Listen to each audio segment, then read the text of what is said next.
Okay, I think we might be good to go. Thank you so much, everyone, for joining us today. Before we get started, I would like to acknowledge the people of the Wurrung and Burrung language groups of the Eastern Kulin Nations, on whose unceded lands we conduct the business of the university. I respectfully acknowledge their ancestors and elders, past and present.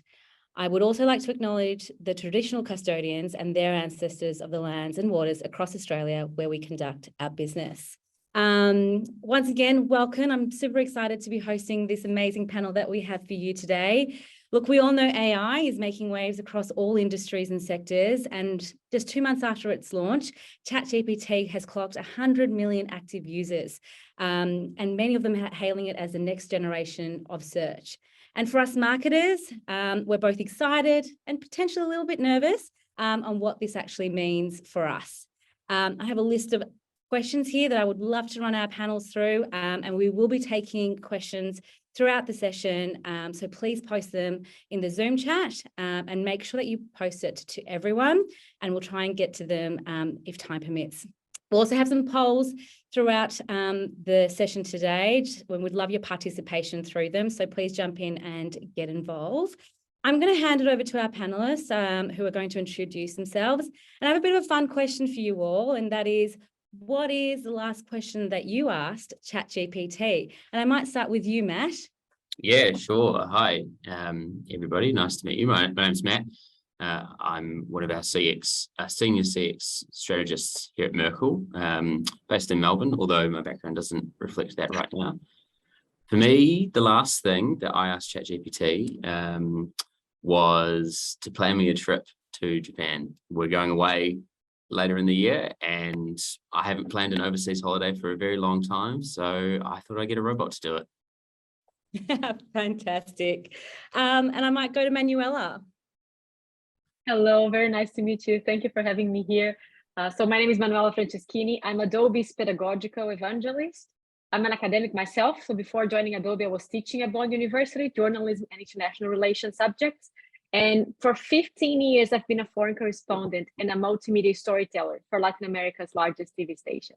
I'm passionate about digital storytelling, about education, innovation, and AI is just the cherry on top of the cake to talk about all that. So thank you for having me today.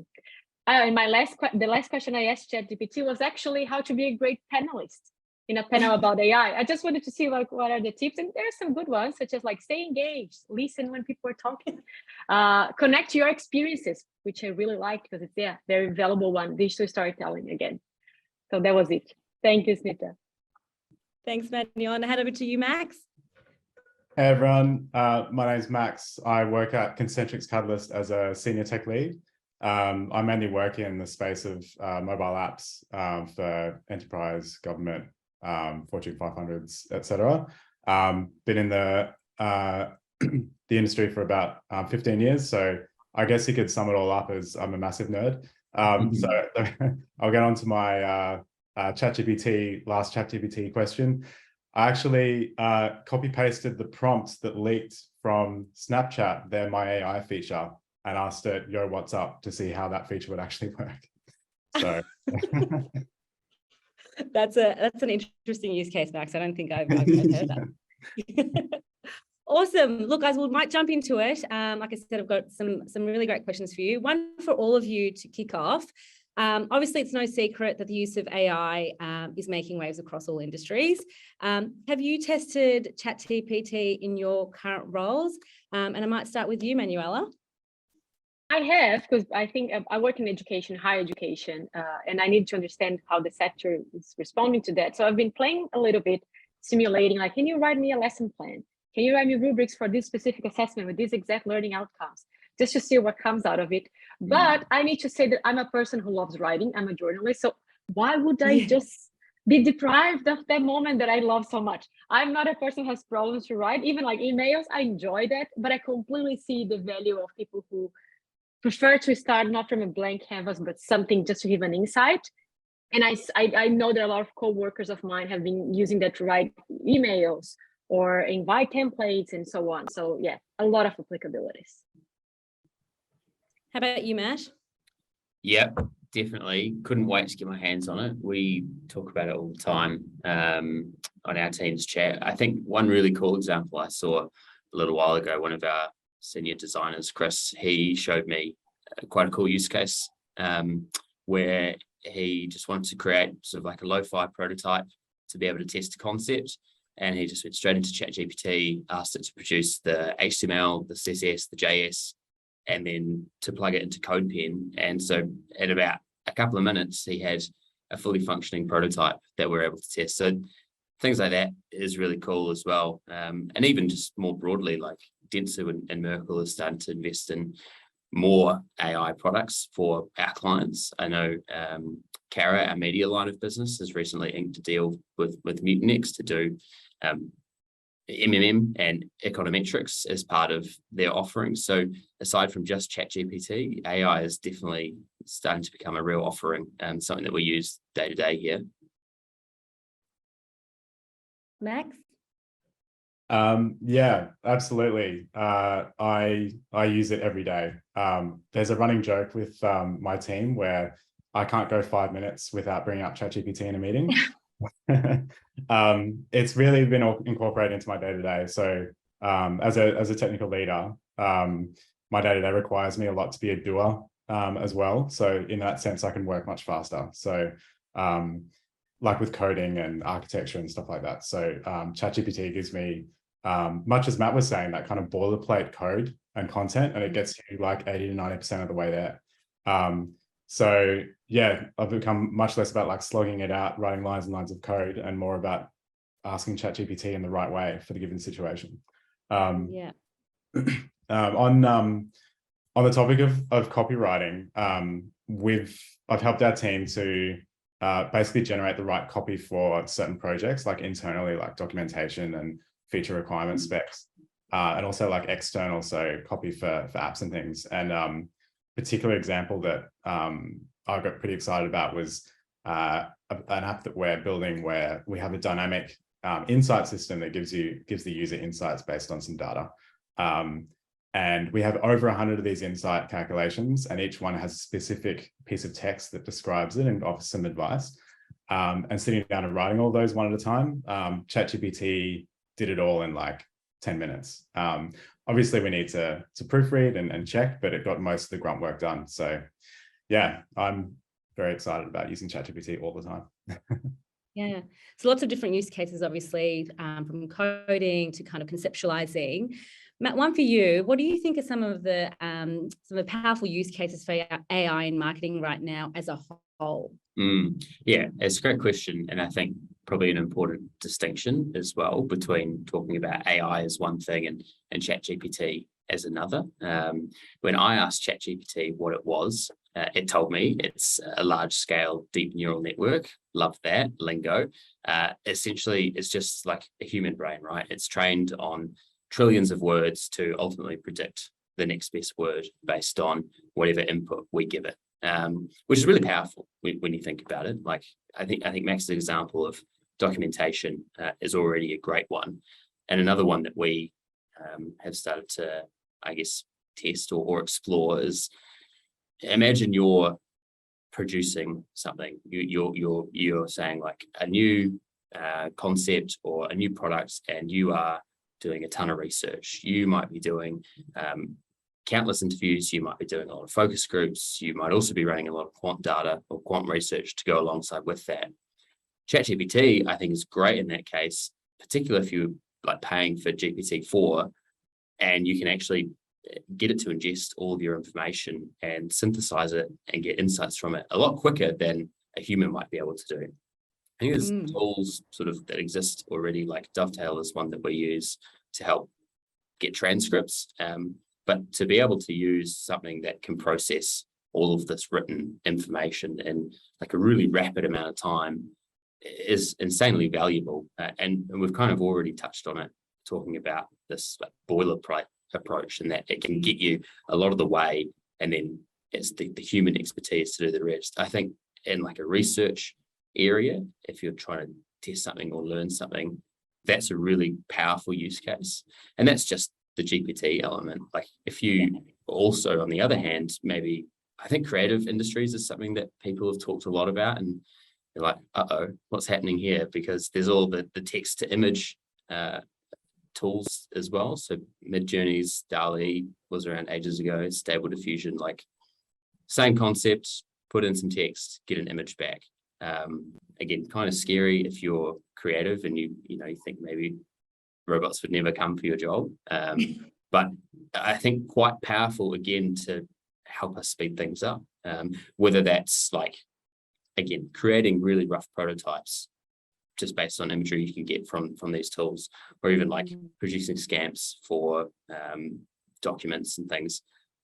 There's, I think, a lot of different use cases that it could be used for, and it really is just about speed ultimately. And that's just like the language model based stuff. I know through Adobe, like Sensei's been around for ages, and that's to help us start doing some number crunching really, and actually doing some really intense I suppose decision making based on performance that we're seeing. So I think stuff like that is just taking a lot of the manual work that we might have had to do in the past, and being able to produce high quality things or make better decisions a lot quicker.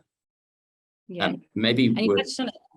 I was just going to say, maybe worth cautioning, I'm talking about all these use cases. Proceed at your own risk. Anything that you plug into GPT, it gets trained on it.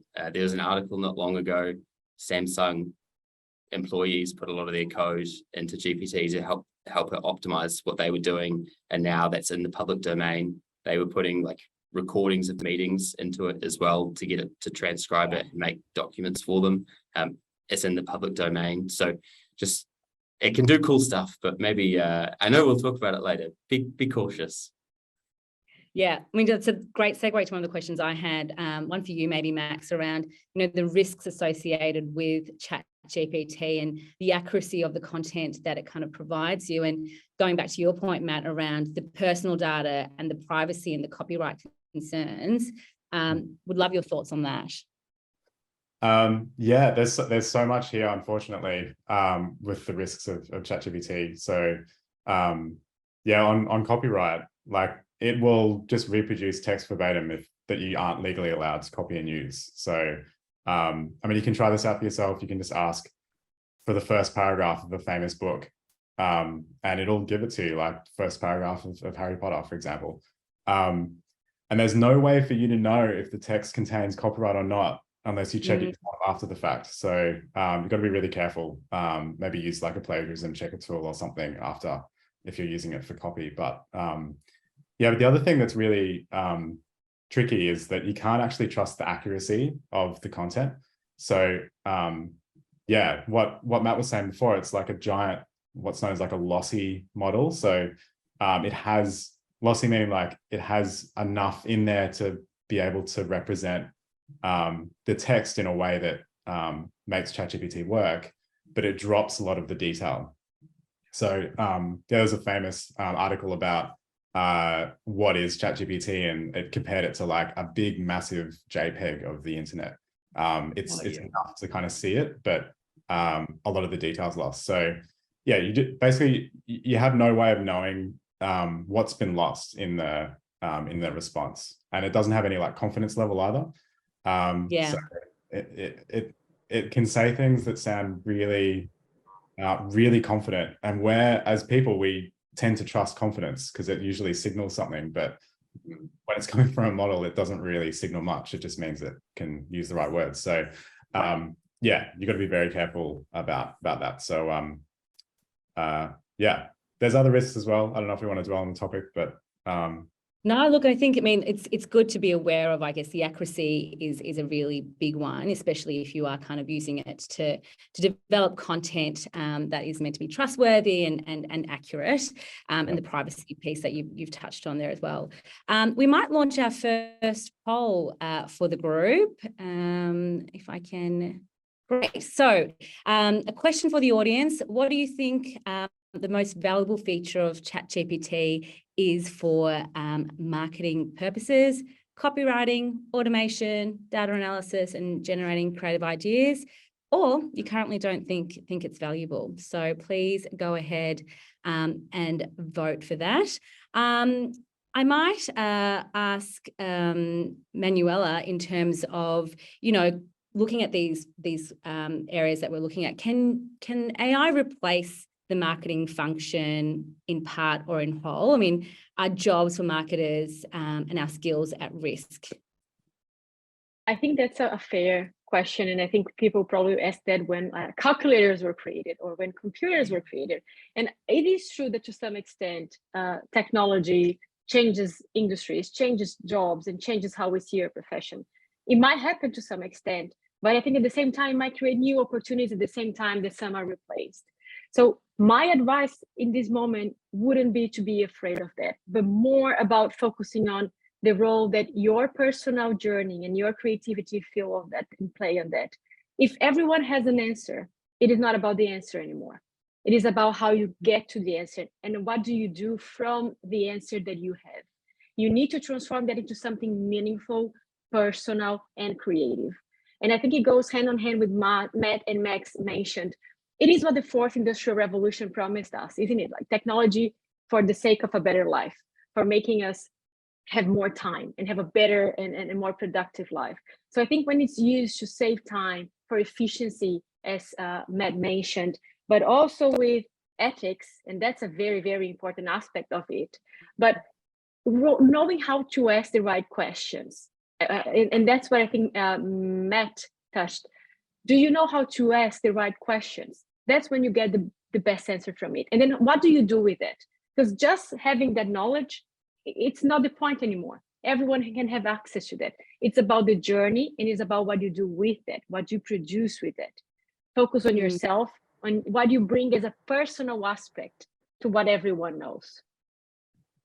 Yeah, and that is such an important part to it, right? That's the human intervention. That's the point, I guess, that we get together with AI interaction and human interaction and kind of bring them together.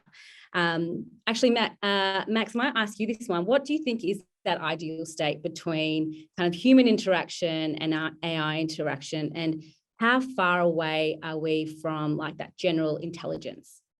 Yeah, very good question. Something I think about a lot. I think ideally AI should be something that like we as people like wield, like for lack of a better word, that we're kind of in control of. I don't think we should be aiming to create AI that like supplants us, where we just hand everything over and hope for the best. I think it should be, yeah, a tool that we use for the greater good.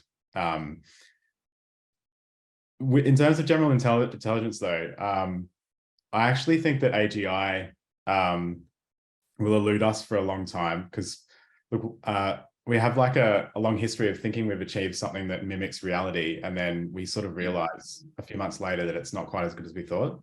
So I don't know how many people here remember Toy Story 1. Maybe I'm showing my age, but when this came out, it looked super realistic, and everyone was like, "Wow, this is crazy! This is amazing."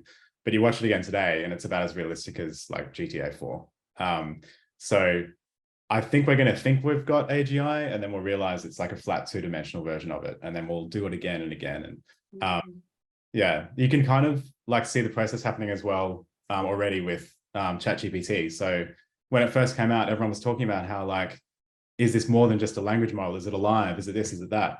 And yeah, now we like that conversation is just gone. Now we're talking about it much more as a tool and how can we use it in the best possible way. So I think that's going to repeat, and yeah, hard to say when AGI, if ever, will get there. Thank you so much. We just got the results for the poll. It looks like it's a pretty even spread across the different categories that we had around where we think the most valuable feature for ChatGPT is for marketing purposes. One for our panelists, if you guys had to pick one, what would you say is the most valuable feature for marketing purposes? I might start with you, Matt. I think my gut was to say copywriting, but then when I thought about it, like the interactions I've had with it over many different conversations, and I don't know about anybody else, is that you sort of find you get to a point and it becomes quite repetitive, or it's sort of like it gets stuck. And I think if we say copywriting and we're thinking, okay, I'm going to go and write all this content for a big enterprise platform, and I'm going to cover this vast amount of topics. I would love to say GPT could do it all, but I don't know in its current state that it's quite there to be valuable enough for it. It will definitely help. So in thinking about that long-winded answer, I would probably say data and analytics, because I think it's just that power to crunch complex information a lot faster than, well, what the average human could do. Yeah. How about you, Manuela? Yeah, completely agree. Completely agree. It's copywriting is a first obvious one, but then when you go past page 2, 3, if you're like, okay, completely agree. Data analysis is a thing that, again, for a greater good, imagine if, I think after we have access to internet and everyone is producing content and knowledge, we know that we know a lot, but it's all out there. It's not connected. If a machine over time can connect those dots and analyze the content for us in a split of a second, which would take a lifetime for us, that's incredibly powerful. They're generating new content, new knowledge that you can use to your benefit. Yeah, completely agree with Matt said. Max, your thoughts? I'd say automation, but maybe that's because I'm a developer. But yeah, no, that's been the biggest impact I've seen, and I mean, it definitely applies to the marketing world big time, like extracting content or names or emails for leads and that kind of thing, and rewriting text in a different way, and starting to show that I don't know too much about marketing now, but there's plenty of use cases for automating a lot of those kind of that drudgery out of the day-to-day. Yeah. Great. We might jump into our second poll at this junction. And the question that we have for the audience is, do you think AI can replace the marketing function in part or in whole? And the options are in part, you need human touch, eventually, as technology progresses, or never. So really keen to see what the audience has to say there. Great. So I guess, I mean, looking at the next 5 years, where do we think a standard marketing, what do we think a standard marketing team will look like? And I might start with you, Matt. Yeah, huge question. Probably one of the ones on everybody's lips. What's going to happen to us? And maybe this is a bit of a cop out, but honestly, who knows? I think in like my agency experience, so many marketing teams look so different already based on the industry that you work in, right? And so what will this mean? It's a great question. I think we've probably talked about a lot of that already in like the reduction of manual tasks, or just getting you like to start. But I think that idea of probably being a bit more creative, and I think Manuela was really making a great point here, is that more information is now available. We can process that information a lot faster. It's now what you can do with it. So when we think about that as marketers and a team of marketers, well, what do we need? Again, I think like the obvious answer might have been, oh, we need more people to be involved or understand data and analytics. But actually, I think it's probably more people who understand who the human is going to be on the other side. Like, what is this thing that we're delivering? Who's it for? Because if we can produce so much information and we can crunch it so quickly, then it doesn't matter so much personally about the processes anymore. It's now about the outcomes and making sure that things that we're actually producing fit for purpose, that they're for the right people. And so I think it's actually, back to like concepts about human-centered design. It's about having marketers who understand the tools and understand the processes, but are ultimately creative and empathetic and can understand what the impact is going to be of the decisions that they're making a lot quicker than we used to. I think as well, the other thing to add to that is probably just the impact on agency partners too. Like, agency partners are important tools for marketers to be using. And now that we're starting to talk about some of the ways that we're using these tools, I think it then comes back to it and say, well, if we are looking for partners, whether they're technology partners, media partners, creative partners, whatever, it's probably then about, okay, well, do they know how to use the tools? Do they understand the implications of using the tools? Can they help us use the tools? I think that probably makes, again, that human part of it, that design center part of it, really important for delivering anything, because it's just becoming more and more about the human that's going to get to use this thing at the very end. It's all about that contextualization, right? Actually giving it that context to operate within. Manuel, I'd be really interested to hear your thoughts on this particular question as well. Matt described beautifully the structure of the team, and I think I would dig on, and it will connect to some of what Matt said, but I think there's a term that was coined by an author in the US, which is called humanics. Are the skills that are intrinsically to human beings, such as creative thinking, collaboration, cultural awareness, ethics and responsibility, creativity, digital fluency.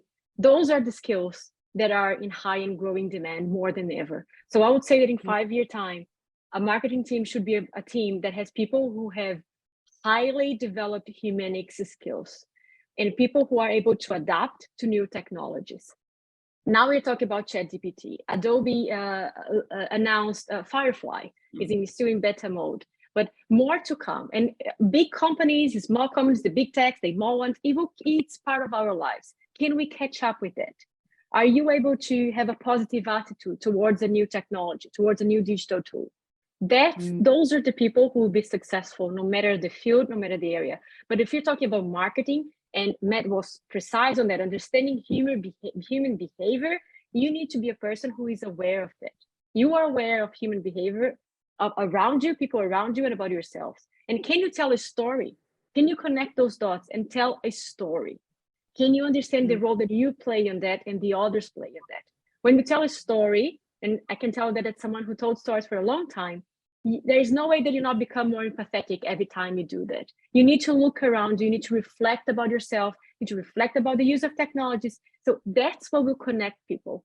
Amongst all those things, that's what I'm seeing, stories all over it. If you know how to leverage that story, you'll be successful. Yeah, and there's actually really a question from the audience here around how you bring, obviously the storytelling and the customer piece is really important, but how do you kind of bring your own brand voice into that as well, using these tools that we have access to today to really help demonstrate what your brand stands for? And I think that would be really something that we would love to discuss with you, Manuela. What are your thoughts on that?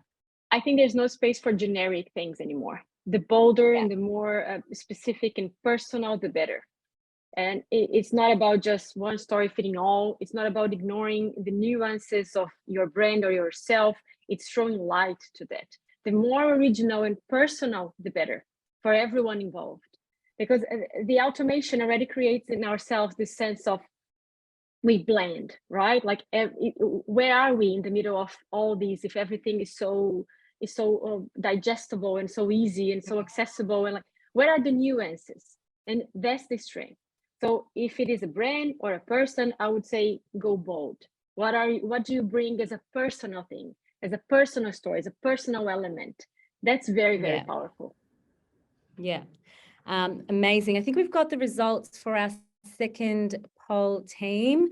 So it looks like we all agree. I think there is a role for AI in the marketing function, but you still do need that human touch. And that's kind of the things that our panelists have been confirming here today as well.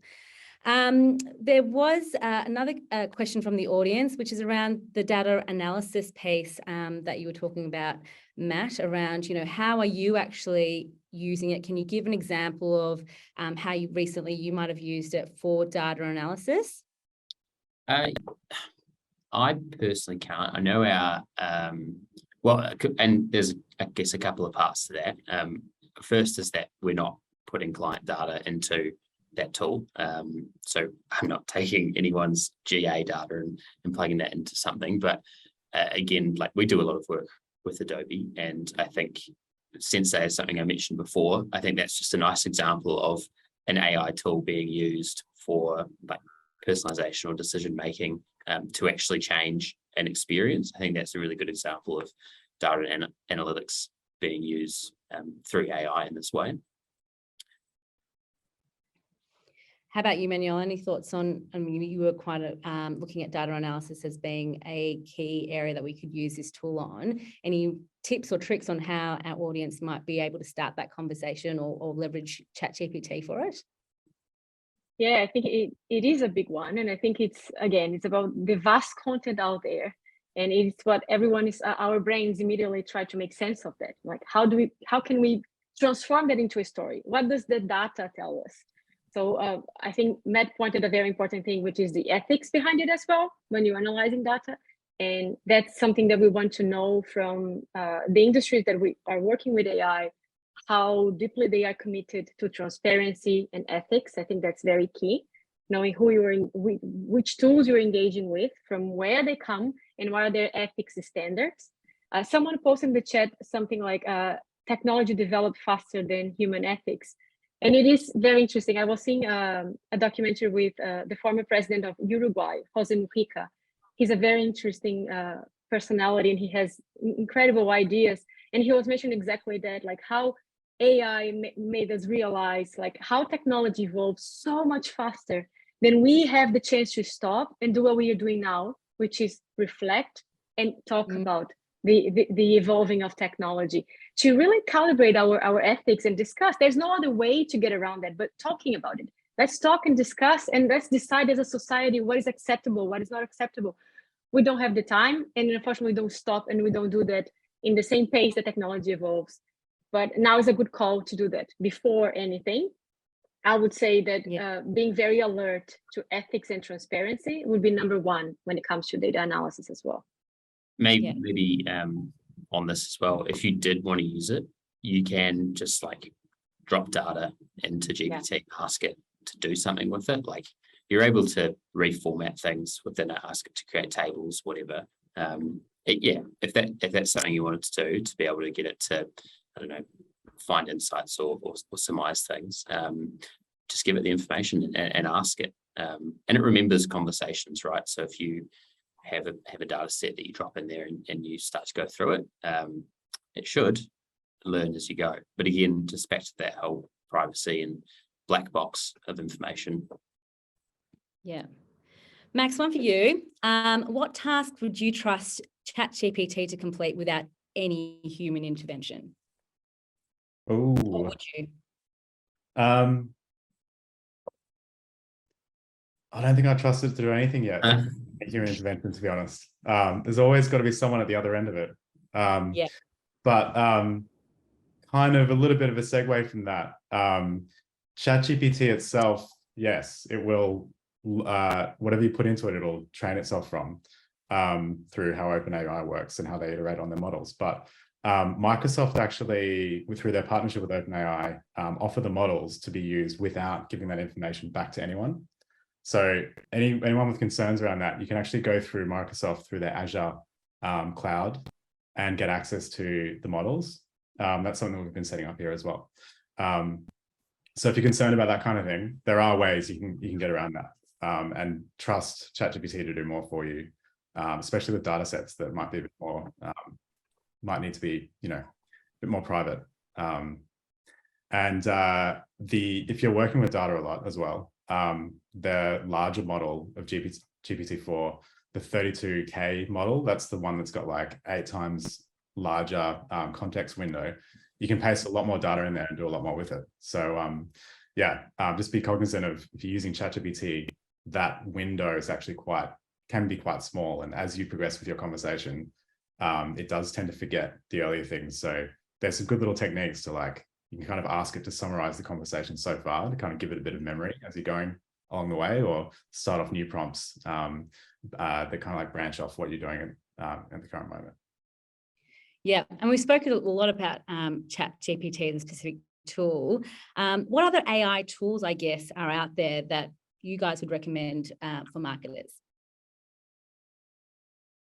I would jump in and say, I mentioned Adobe Firefly. It's still in beta mode, but it's mind-blowing. It is, and Adobe has come with a high standard of ethics and responsibility, and is still discussing that, and ensuring that it compensates copyrights and etc.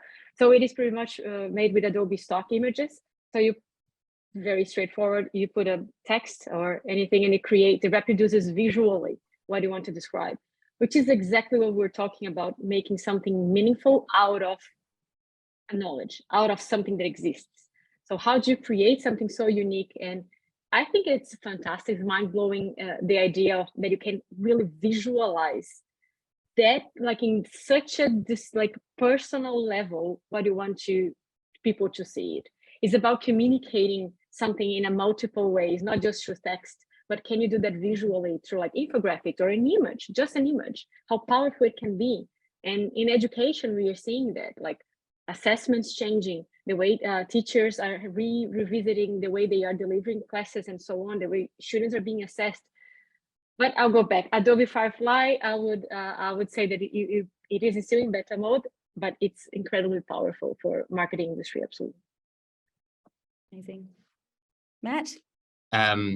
There are so many tools that you could use. I had something shared with me a little while ago from, I think it's our team in Turkey, maybe, and they produced this like board, this Fig Jam board, this workshop board of all these different AI tools that you can use to, I guess, create ideas. And they've got so many categories, like there's stuff around creating texts, AI assistants, like support and chatbots, knowledge, sales. There's stuff around helping with design. There's consumer bots, there's image generation, there's video generation, editing, voice synthesizers.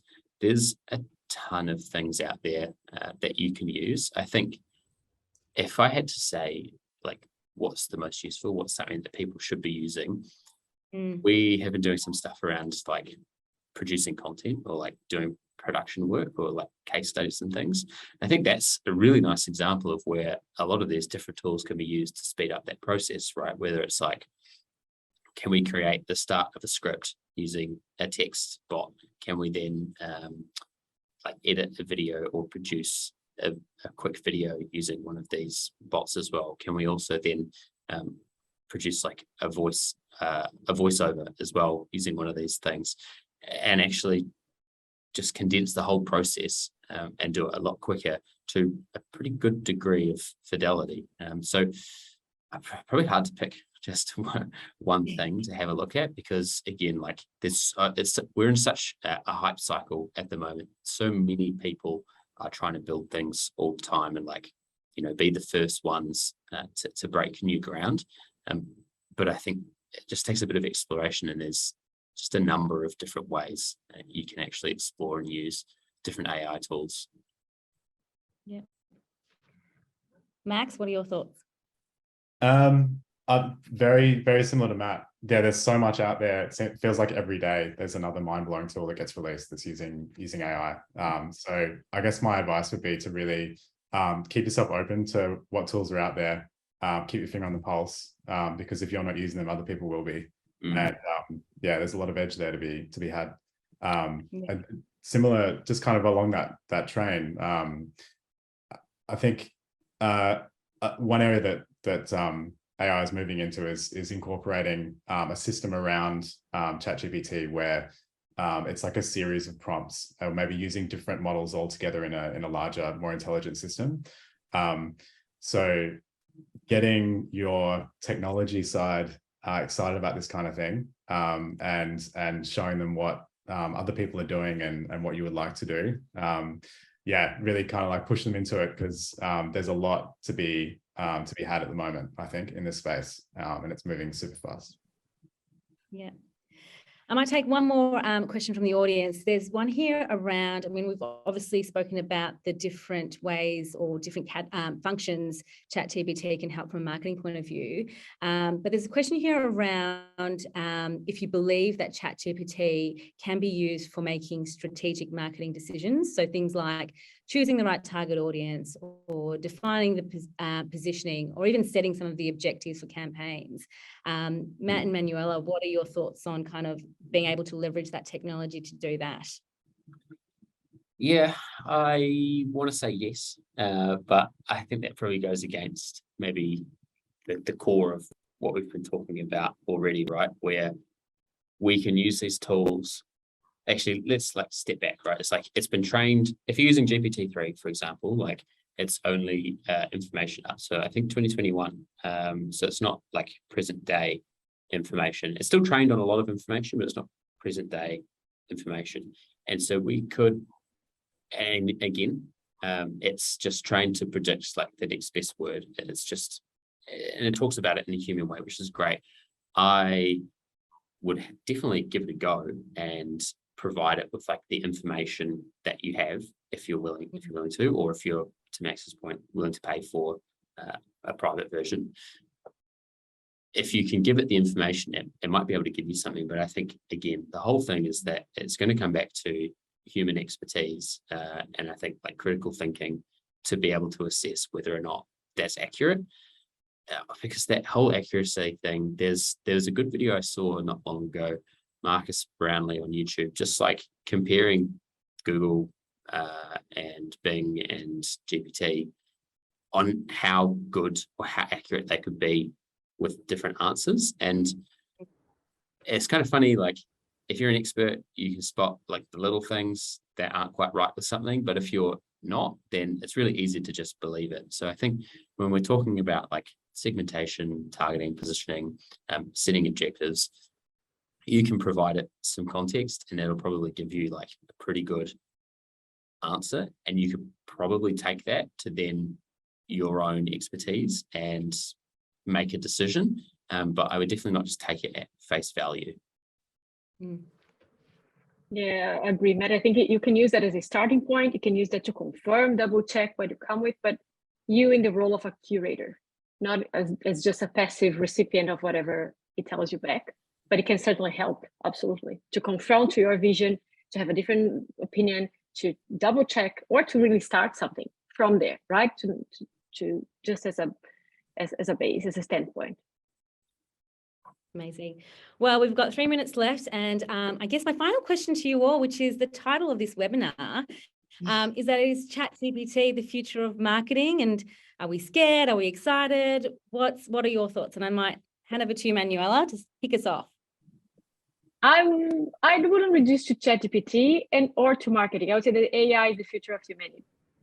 It is. Yeah. And it's been for longer than we can see. And when you imagine, it was like in different features here and there and facilitating our lives in ways that we don't even realize. But generative AI, now with ChatGPT, of course, it became the hot topic. But I would say it is, yes, it is. AI is the future of humanity. It is. Max? I'm excited. I think it's easy to look at the negatives and worry about what's going to happen to the industry and to jobs and all that kind of thing. But yeah, as Manuela was saying before, like when calculators were introduced, when computers were introduced,